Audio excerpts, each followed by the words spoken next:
ito po yung unang Pasko and hopefully the last, no? Naman namin, ano bang balita po ninyo sa ating dating Pangulong Rodrigo Duterte doon po sa ICC? Kumusta po ang kanyang pagdiriwang ng Pasko? Mukhang malungkot kasi nasabi na po. Actually, I was there about first week of December and we were already told na walang bisita sa panahon ng Pasko at New Year.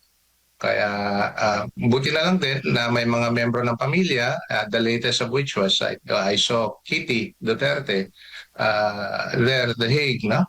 Nabisita niya yung papa niya, 24, pero walang bisita ng 25. Sa 26 siguro makakabisita na naman pagkatapos ng Pasko. Opo. So yun po yung kalagayan niya pagdating sa kung ano yung pagbibisita sa kanya. Pero mayroong panawagan din po na yung abogado niya ay recall, si Attorney Kaufman, was saying na kung meron kayong ipapadala ng mga Christmas greetings, pwede nyo ipadala sa kanya para mabasa niya, no?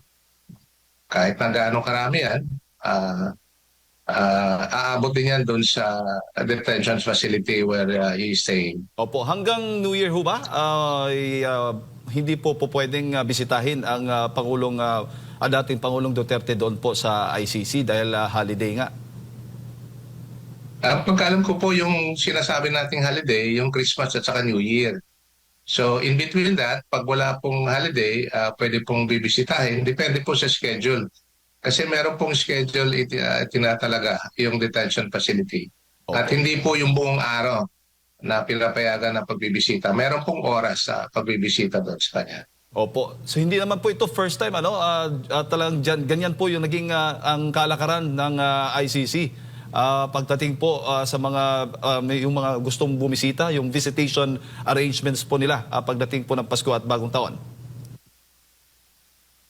Well, probably because this is the first time, no, na umabot talaga yung pagdidetine ng dating Pangulo sa Paskong ito. Kasi if we may recall, March 11, kinuha po siya at dinala sa Hague. So ito po yung unang Pasko and hopefully the last, no?